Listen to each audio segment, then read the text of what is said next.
Dear student friends, I welcome you all to the second video on the X-ray photoelectron spectroscopic analysis. In this video, we are going to learn how to do the core level scan analysis of X-ray photoelectron spectroscopy. As I told you in the previous video, from the core level scan analysis, we can compute or calculate the elemental composition percentage, right? So in this video, we are going to see how to do that particular core level scan analysis. Okay, let's start the video. And as I told you in the previous video itself, here in the Excel sheet that I have got from the directly from the instrument, it was having O1S core level peak and vanadium core level scan, and then carbon 1S scan. The carbon 1S is from the adventitious carbon, as I told you in the previous video, and XPS survey, right? So this XPS survey scan was used for the survey scan analysis. So that is given as a separate, given in the separate video. So I'll give you the video link in the description. You just check that video also as the first one. Then you just come and check this particular second video, right? So now to do this core level scan analysis, we need the data of the core level, scans. So here in my compound, I know that vanadium and oxygen is a major elemental content that I have verified from the XPS survey scan, which is there in the previous video, as I told you already. Now we have to use this particular vanadium 2p scan data and oxygen 2p scan data. So from these two data, we can find out the ratio of vanadium to oxygen, right? So we can find out the ratio in between the vanadium oxygen using these two data, right? And if I fit the data and if I use the data of vanadium alone, I can calculate concentration difference in between the vanadium 3 plus or vanadium 4 plus or vanadium 5 plus. Sometimes I can find out the ratio in between the vanadium 5 plus and 4 plus, or 5 plus or 3 plus, like that also I can find out. So we are going to all of them in this particular video. Okay, so first what I have to do is I have to process this data, as I told you in the previous video. Means we have to do the chemical shift correction to this data. So normally all the instruments nowadays are giving the chemical shift corrected data only, so we can use this data as it is. If it is not corrected, you just correct the data using the carbon 1s peak position, which was there in 284.8, right? So using that particular peak position, you just correct the data, right? Now I have this corrected data here, that is vanadium 2p peak and oxygen 1s peak, right? So my compound is tin doped vanadium oxide. So here you just copy this X and Y columns, and you just paste it in your text editor, that is text editor, maybe notepad, right? So in your Windows, so new file, so you just paste it and save us this particular data as a DAT file. So here you have to give it as DAT, right? And you just give some name of this particular name for this particular file, right? So v2p.dat, like that you have to give v2p peak, right? And one more thing is, here you have to select the line coding as Windows or Linux, whatever, and here the character encoding should be Unicode 8, right? So Unicode 8 is there. Now you have to save it. So you have to save the file as file name .dat. You have to type it, right? So in Windows, while saving here you have to give the file name and DAT. And in Windows, one more this kind of input will be available. There you have to select all data types, right? All data types, like that you have to select it. So then save it, right? So now I have saved this particular data for vanadium 2p. In the same way, I have to save the data for oxygen 1s also, right? And in my folder, I have I have saved these two files, O1S peak, and now I have saved V2P peak, right? So two 2P data peaks are there, right? So I'm going to use these two data alone for the core level scan analysis, right? So first I am going to do the core level analysis for the vanadium 2P peak alone, right? So for that I have to download and install one software called XPS peak feed. So it is once again a freely available software itself. You can download from the Google itself. Otherwise I'll provide you the link in the description of the video. You just download that particular this particular software and install it, right? After installing it, you just open it. Now you have to call the data into this particular software. To call the data, you just here, I don't know whether you are seeing my cursor or not. Here in the bigger screen is there, another one smaller screen is there, right? So here in the bigger window, just go to data, and here you'll be seeing one option called import as key, right? So you just click there and one pop-up window will be open, right? There you just select the corresponding data to which you are going to do the analysis, right? That is V2P peak data that I have selected as a first one for the analysis.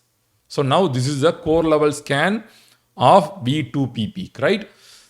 Now, first thing is we have to, here what are the things we have to do? All the things are available as a, in menu bar itself as a, in the series of functions, right? So here first function is data. We have imported the data, and the second one is background. You just press the background, and here you just select the Shirley function, right? Shirley function is mostly used for the XPS analysis because Shirley function will fit the background of any non-linear backgrounds, right? So here Shirley fitting is going to be done, and you just simply press accept. Now you just see the background is somewhat non-linear. It is not the linear one, right?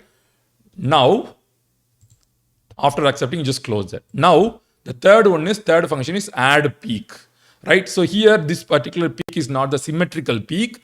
Means here, two or three peaks are overlapped together, and it is formed as a single peak. That's why this peak is not a symmetric one, right? So here we have to deconvolute all the constituent peaks into a simple peaks.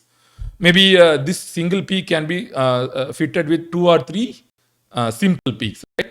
So to do that, you just go to add peak. Maybe I can fit one peak in the place of 517.06. That is the cursor position. And second peak can be fitted at the position of 5.68, right? So first peak, 517.08. So you just simply press add peak. Now we have to select the peak type. That is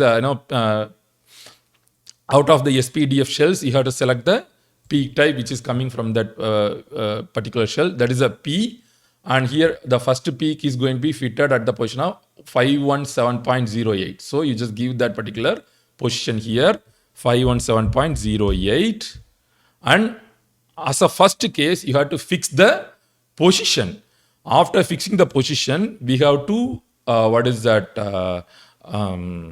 refine the Laurentian Gaussian function. That is it's a combination of both Laurentian and Gaussian function. Here you have to refine it. To refine it, position should be fixed, right, at first. So I have given the peak position, and I have fixed it here, and here I am going to refine the Laurentian Gaussian function, right? So you just simply press optimize peak. Now you just see this peak is optimized now, and you can do so many times if you want, right? Not a single time, you can do. See, now the peak intensity is somewhat changing. Area is also somewhat changing. The Laurentian Gaussian function also will be changing something. And here, exactly this particular smallest window, here one data will be available to you, that is reduced chi-square, right? So this particular reduced chi-square should be below 1% most of the time, right? So if it is below 5, that will be good work for any analysis. But ideal case, it should be below 1, right? So we cannot always work on the ideal case. So at least below 5 means it will be good. So now it is 334.03, right? So I have fitted one peak, and it is not coming below 5%. So what I'm going to do is I'm going to add another peak, maybe in this particular area, that is 515.8, right? So second peak, 515.8. I'm giving here 515.8, and here once again it is a P type of peak, and I'm going to fix the position of the peak, and I'm going to release the fix in the Lorentzian and Gaussian function to refine that particular thing, right? Now I'm going to press optimize peak. So if I press the optimize peak, now you just see getting optimized slowly, and you just see my reduced chi-square is also getting reduced, right? Once again, I can accept it.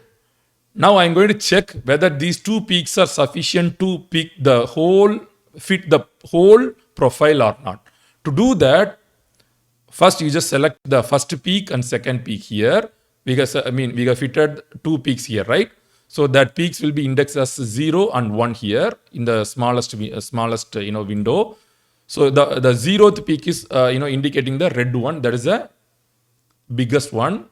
And if I press the 1, it is going to be denoting the second peak, right? So peak 1 and peak 0. So I'm going to select the first one. At the initial case, we have fixed the position of the peak, right? Now you just remove the fixing here.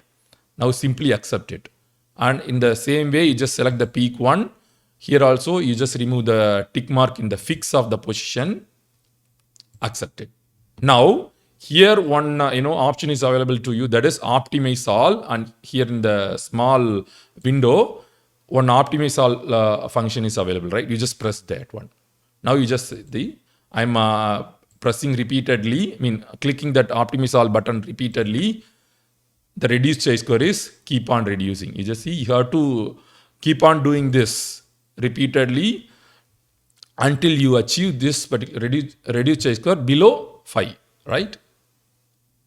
So maybe now doing 6.17, 6.16, 6.14, 6.09, 6.08, 6.08 once again, 6.78, 6.076, 0.75, 0.73, 0.72, 0.72. So in the third digit, it is saturated, right? So using these two peaks, I couldn't, bring down this reduced chi-square below 5. So I'm going to add one more peak. I'm going to find where I can fit it. Maybe here, the envelope of the total peak is not fitted here. So I think I can add one more peak here, right? For example, 515.8. Here I can add one peak. So 515.8. Once again, 515.8, right? Once again, I am fixing it and removing the fix here in the Lorentzian Gaussian function, optimizing the peak. Right? Now I am going to remove this fix in the position. I am going to accept it. Now here I am going to press optimize. Here I couldn't visualize the third peak. It is with the background, the peak is exactly overlapped, so I couldn't see it. But if I press this particular optimize all, I'm going to see whether the third peak is visible or not. See, slowly the third peak is getting visible. Here you can see in the biggest window, very near to the background, we can see that. So see here it is somewhat, it is getting deviated from the background. So slowly I'm optimizing it.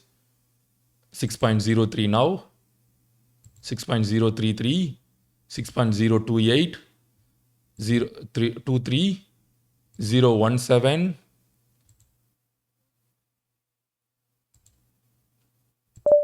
5.88, 5.83. Now you just see the third peak is now somewhat visible. You just see now it is somewhat visible, right? So once again, keep on doing this repeatedly. 5.69, 5.65, 5.56, 5.53, 5.51, 5.49, 5.48, 5.45, 47, 5.46, 5.45,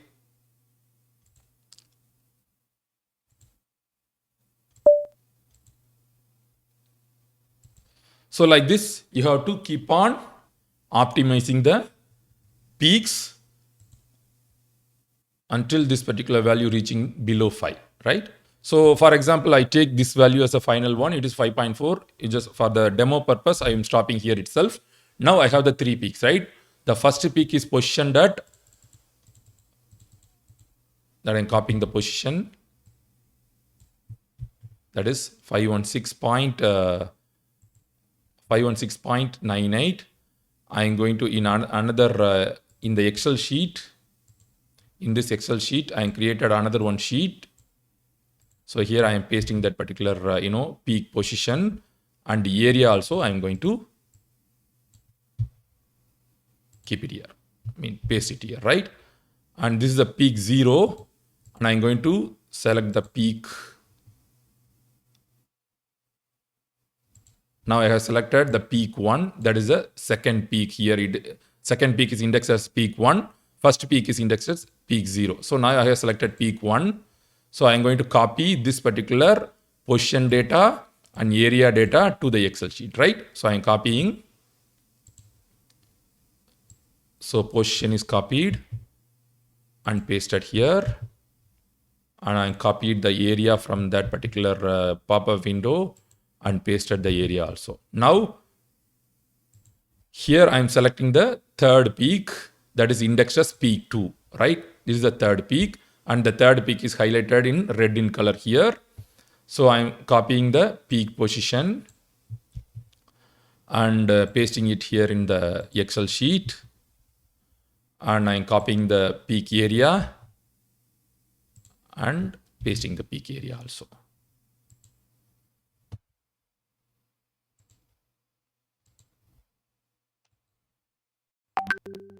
Okay, so I have pasted, and this is for vanadium, right? So area, sorry, this is the peak position and area of the peak, right? So here the peak is there at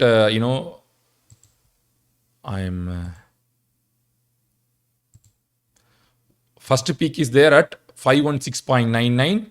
Second peak is there at 515.43, and third peak is there at in 515.90. So I'm reordering the peak, okay, by means of the value. Now you just see. Right? So now I'm reordering the peak, right? First peak is 516.99. The second peak is here at 515.9490. Third peak is 515.43. Here I will show you. Now I have taken this as peak number 1.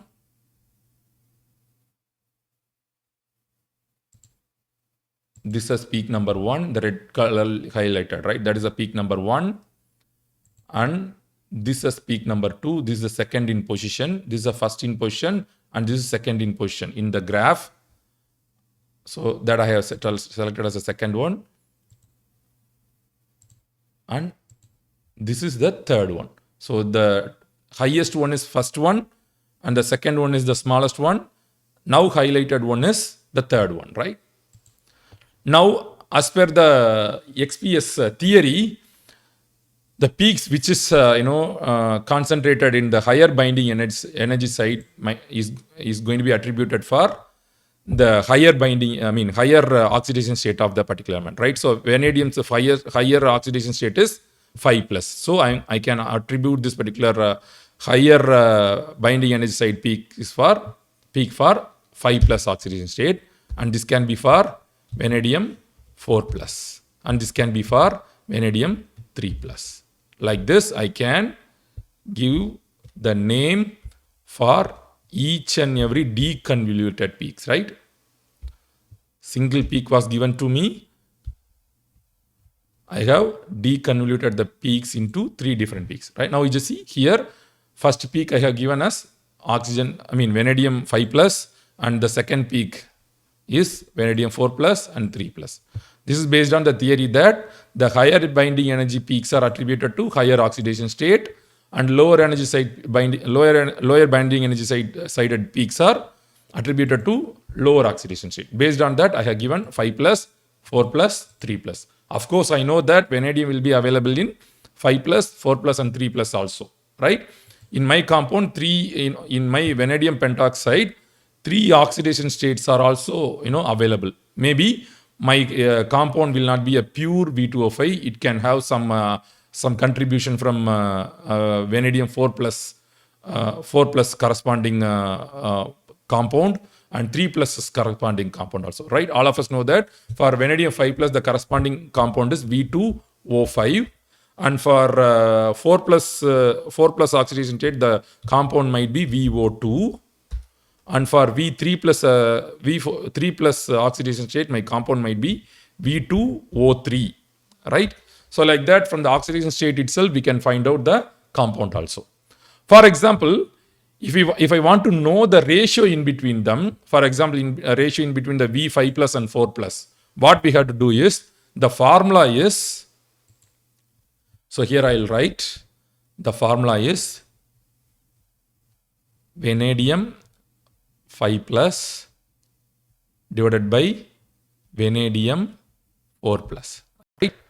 So the general formula will be area of vanadium, that 5 plus peak, divided by the ionization cross section of that particular element, that is once again the vanadium itself, and here area of the vanadium 4 plus peak divided by ionization cross section of the particular element. This is the general formula. So here, since the element is vanadium for both the cases, so here the I will be cancelled. So simply, if you take the ratio of area of V5 plus to the area of V4 plus, simply you will get the ratio in between the 5 plus oxidation state and 4 plus oxidation state, right? So to do that, I can go to this particular Excel sheet again. So here you can simply find out the ratio in between that. That is V5 plus area 2 divided by V4 plus area. You just see, this is the area. What is it? This is what is the ratio in between the V5 plus and 4 plus, right? Simply. If I want to know the 5 plus oxidation state out of the total different oxidation states, here what I have to do is, in the denominator, I have to add the another one oxidation states position also, that is V3 plus also, that is, B4 also, right? So this is the ratio of V5 plus out of V4 plus and V3 plus. And here one more thing I have to add, the total, that is B1 also should be added here. B1 plus, B2, that is B2 plus B3 plus B4. So this is the ratio of 5 plus oxidation state out of the total vanadium present in my compound, right? So I'll write the formula here for your clear understanding how I get the second one, that is vanadium 5 plus, ratio of vanadium 5 plus out of vanadium 5 plus, vanadium 4 plus vanadium 3 plus. From the total area, we have to find out from the total vanadium element, what is the percentage of 5 plus. To find out this, we have to have the formula as area of 5 plus divided by area of 4 plus area of 3 plus area of 5 plus. So from the total vanadium's availability, what is the percentage of 5 plus we have found,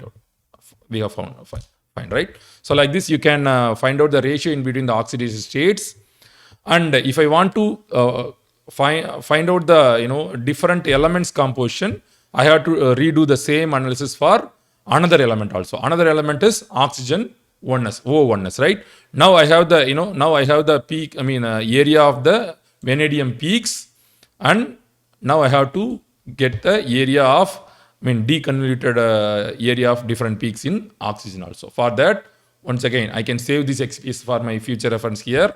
After saving it, I can open the oxygen 1s peak here. Once again, go to data in your here in the software. You can save this particular XPS for your future needs. So here in the small window, here save XPS option is there, right? So by pressing there, you can save your data, right, for future references. This all fitting will be available there. Now the second data, oxygen 1s peak, we are going to do this analysis. To do that, I need to go to the data once again. I have to import the oxygen 1s peak, right? So that is oxygen 1s peak.dat. Open it, right? Now this is the oxygen 1s peak. For this, I have to fit the background. Simply select the Shirley and fit at the background, right? Now you just add the peak. For oxygen, I'm going to add, once again, maybe 3 peaks I can add, I think. That is 529.6, 529.6, 529.6. That is from the cursor position. Here I have placed my cursor. The cursor position is available here in the, below the menu bar of this particular software, in the bigger window, right? From the cursor position, I come to know that is 529.6. I have fixed the position at first and remove the fix here in the Laurentian Gaussian function, right? Now I have to optimize this particular peak, right? Now you just see the peak is not exactly fitted with the experimental peak, right? I have optimized it, and reduced chi-square also 635 that I have got from here. Sorry, excuse me. So I have accepted this particular peak. Now I have to add, I'm going to add second peak, maybe. Here I can add the second peak. That is 531.08. 531.08. That is 531.08. There I'm adding the second peak. I'm fixing the peak position. So here peak type is already yes. So I don't need to change it. And Laurentian Gaussian fitting profile should be released for refinement, right? Now press optimize peak. See, slowly it is getting fitted. So once again, the reduced chi-square is 265.5, right? So I'm going to explore whether I can add any more peaks to this particular data. Accepted it. Maybe here one peak I have added. Maybe here I can add another peak at the position of 530.3, right? I'm going to add another peak, 530.3. I'm adding another peak. So fix it, release it, optimize it. So third peak is also getting fitted, right? So maybe I think I don't need to add one more peak. I hope so. So I'm accepting it. I'm going to select peak by peak. And I'm going to remove the fix, tick mark in the fix here. Removed it. Simply press accept. And the first peak, remove the tick mark, accept. Then third peak, which is indexed as peak 2, removed it, the fix, and accept. Now I'm going to press optimize all together. So I'm going to check whether the peak is all the peaks are getting fitted or not correctly, right? So now you just see, now this reduced chi-square came below 3.5755, 54, 53, 52, 51, 50, 3.49, 3.48. Like that. So different, it is keep on changing whenever I'm optimizing all. Clicking optimize all. 3.47. For demo purpose, I am stopping here. So I have 3 peaks here, right? The first peak for oxygen first peak, the peak position peak positioned at 520, let me see the value, 529.66, right? 529.67. The area of that particular peak is area, right? I'm going to copy this position and area to the same Excel sheet. So here peak position, and second I'm pasting the peak area. Then next peak position, copied here, and peak area I'm selecting now, copied and pasted here. Then third peak I'm going to copy from here, accepted. Then third one, third peak is indexed as peak 2, copied the peak position. I'm going to paste it here in the Excel sheet, and peak area I have copied and pasted here in the Excel sheet, right? Now oxygen is also deconvoluted into 3 different peaks, right? The first one, the highest intensity oxygen peak is there at is indexed as 0. This is the highest intensity. This oxygen might be due to the lattice oxygen, right? Highest intensity oxygen is going to be lattice oxygen, which is exactly bonded with vanadium ions, right? It is a lattice oxygen bonded with lattice vanadium ions. The second peak might be due to the oxygen vacancies. The second peak, not this one, sorry. The second one is in the position wise, it should be in second. The binding energy position wise, it should be second. That is the second peak, which is there at 530.68. That is for oxygen defects, right? Oxygen defects. For the oxygen deficiency, we will be having this kind of XPS peak. So this particular peak might be due to the oxygen deficiency in my compound. Since my compound is a deficit semiconductor, so that defect can be evaluated from here. So that is there at 530.67, right? So that peak given in the sheet is 530.68 as a third peak. That is a oxygen deficiency peak, right? So I'm going to rearrange this peaks again.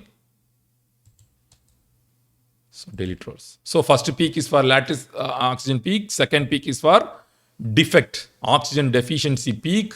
And third peak, which is there here at the position of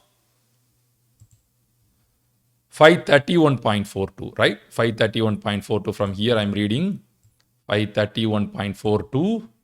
So that is given here in the Excel sheet also, 531.42. That is due to the absorbed hydroxyl group, right? So hydroxyl groups will be absorbed in our compound. Whenever we are keeping our sample in the free space, automatically the hydroxyl groups will be adsorbed on your sample.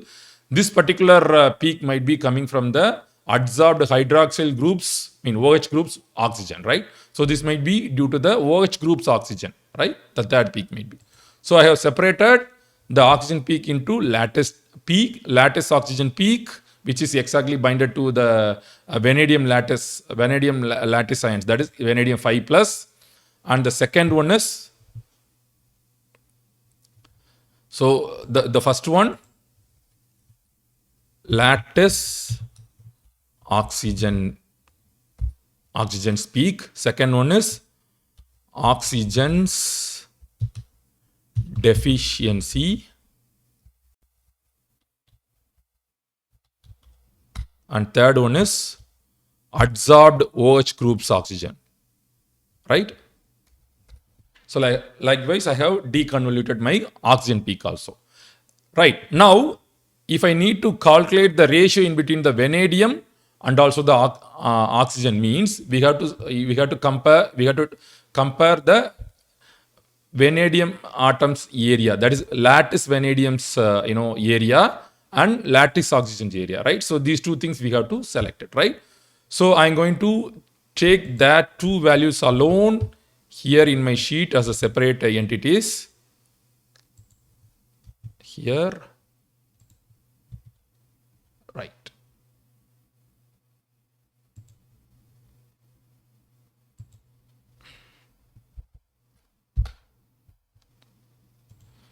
So here, if I want to find out the ratio in between vanadium 5 plus and lattice oxygen, means I have to take the area, and one more thing is I need to have the ionization cross section also. Now, if you want to calculate the ratio in between the oxygen and vanadium, means vanadium 5 plus divided by lattice oxygen, right? Formula for this is vanadium 5 plus area of vanadium 5 plus divided by ionization cross section of vanadium whole divided by area of oxygen lattice divided by ionization cross section of oxygen, right? So here ionization cross section is needed, right? So where to get the ionization cross section? So ionization cross section values of different elements are compiled, and it is kept in one website that is called Mucal database. You just open Google, and here in the Google you just search as Mucal table, right? Search it. The first link itself, University of Illinois Technological University, there they have this particular Mucal periodic table, and here we have to give the X-rays energy, right? So X-rays energy, what we have used for the XPS photoelectron spectroscopy, spectroscopical analysis, right? That is, here in this case I have used the aluminum K alpha as a source. The aluminum K alpha radiation's energy is 1.4866 kilo electron volt that I have given, and now we have to find out the ionization cross section of vanadium element, right? So simply you just press the vanadium element which is there at 23. So that is vanadium. Now one page will be opening there. Here you will be having the cross section data. You just see cross section at energy for a particular element vanadium, right? So here coherent is there, incoherent is there, and total is there, right? So we need to take only the total cross section, total ionization cross section, right? And we have to copy this particular total ionization cross section to the Excel sheet, right? So area is already there. For vanadium, I am pasting the ionization cross section, that is 2460.14819, right? And so that is a total cross section. Here it is. And once again, I'm going to back to the periodic table again. I'm going to select the oxygen, right? See, if I simply press the oxygen here, the oxygen's data will be available to you, right? That is 1608. So I am copying this particular data from here. I'm placing directly here in the Excel sheet, right? Now I have the area of vanadium 5 plus and ionization cross section of vanadium element, and area of lattice oxygen and ionization cross section of oxygen, right? So here I'm going to find out the ratio of vanadium 5 plus area divided by vanadium's ionization cross section. So now I have the numerator now, and here if I want to find out the ratio, I need the denominator also, right? So I'm going to apply the same formula to the oxygen also, divided by here ionization cross section, right? Now, so here in my compound, ratio in between the to find out the ratio in between the vanadium and oxygen, I have to take the division in between these two values, right?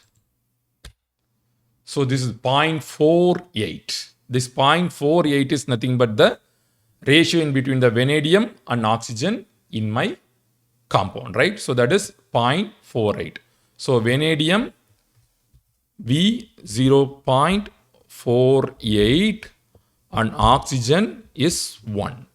So this might be my compound, right? So you can simply convert into integers to get the exact compound, right? So very near to this for this particular ratio, the compound will be V2O double of that V, right? Very near to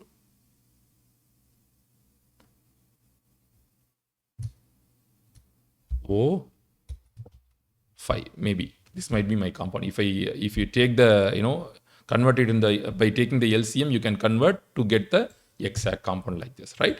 So you just do that LCM and all to get the exact compound, right? So like this, you can find out the compound also, means elemental composition also. From that elemental composition, you can find out the ratio of the elements, right? So like this, you can do the elemental composition analysis, right? So from this particular analysis, we have find out the, different oxidation states of a particular element, and we have calculated the ratio in between different oxidation state also here. And here we have calculated the ratio in between different elements. Not here it is the same element, V5 plus and 4 plus, different oxidation state of a same element. But here it is vanadium and it is oxygen, the ratio in between them we have calculated. So this is, XPS core level analysis. So this is all about your, XPS core level analysis. And in the first video, XPS survey scan analysis is there. So I'll give all the links to download the software and also the Mucal database in the description of the video. Follow that particular links and kindly refer the database in all of your publications. Thank you.